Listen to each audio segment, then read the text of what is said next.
first-class cabin of Flight 748 hummed with the soft murmur of anticipation as passengers boarded, the scent of fresh coffee mingling with the crisp air circulating through the vents. Plush leather seats cradled weary travelers, some already sipping complimentary champagne, others scrolling through emails on their devices. Oblivious to the storm brewing in seat 3A, there sat Evelyn Carter, a woman in her mid-50s with an air of quiet elegance that didn't scream wealth but whispered it subtly. A sleek black turtleneck hugging her frame-fitted trousers, and a single understated gold bracelet glinting under the cabin lights. She gazed out the window, watching ground crew load the final bags, her posture relaxed yet commanding. Evelyn wasn't just any passenger. She was the owner of Carter Airlines, the very company whose wings carried them skyward. But she preferred it this way. No fanfare, no special treatment. She flew like this often, testing the service incognito, ensuring her employees treated every customer with the respect they deserved. Little did she know, this flight would test that principle to its breaking point. As the cabin filled, Alina Roberts, the lead flight attendant with 15 years of experience etched into her sharp features and rigid demeanor, moved down the aisle with practiced efficiency. Alina prided herself on maintaining order in first class, an exclusive sanctuary for those who, in her eyes, truly belonged. Her uniform was impeccable, her smile polite but guarded. She greeted high-profile businessmen with warm nods, offered extra pillows to elegantly dressed women, but when her gaze landed on Evelyn in 3A, something didn't sit right. The woman looked too ordinary, no designer bag, no entourage, no flashy accessories.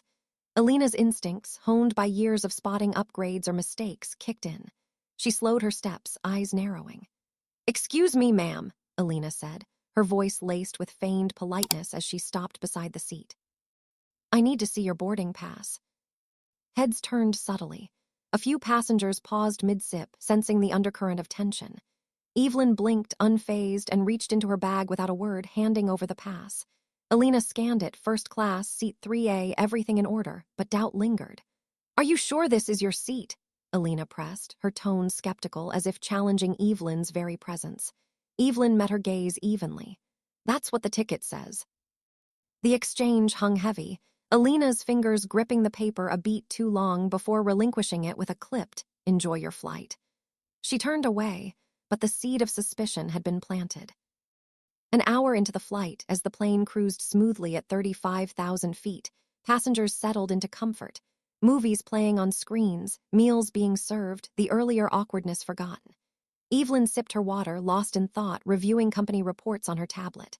Then Alina returned, her strides purposeful, her expression hardened. She stopped abruptly at 3A. "I need you to come with me," she demanded, arms folded. Evelyn looked up calmly. "Excuse me. We need to have a private conversation. Now," whispers rippled through the cabin. David Langston, a seasoned executive in row 2, lowered his newspaper, eyebrows raised. Mia Reynolds across the aisle paused her magazine flip, eyes wide. Even young Hannah Whitman, a newer attendant assisting with service, glanced over curiously. Evelyn remained composed. "If there's an issue, you can say it here." Alina's nostrils flared. "This isn't up for discussion." "And if I refuse," Evelyn asked softly, "then I'll involve security upon landing." Gasps echoed softly. Hannah approached hesitantly. "Is everything okay?" Alina shot her a glare. "She's refusing to cooperate." Hannah frowned. "With what exactly?" Evelyn interjected calmly. "She hasn't explained why she wants me to move. I'd like to hear it." The cabin leaned in collectively now, pretense abandoned. Alina squared her shoulders. "I don't believe you're supposed to be in this seat." A scoff escaped Mia. David smirked openly. Hannah's face paled as she recalled the earlier check. "You already verified her ticket, Alina." Murmurs grew, phones discreetly angled, capturing the drama. Evelyn, sensing the escalation, held up her boarding pass for all to see. "Here, verify it again." Hannah snatched it first, scanning quickly. "She's in the right seat." Alina's composure cracked, her fingers twitched.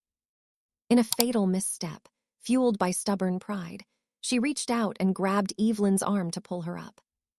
The cabin erupted in collective gasps. Several passengers half stood. "Let go of her," David barked. Hannah's eyes widened in horror. "Alina, stop." But it was too late. Evelyn didn't flinch, didn't yell. Instead, with absolute poise, she freed her arm, picked up her phone, dialed a number, and spoke clearly into it.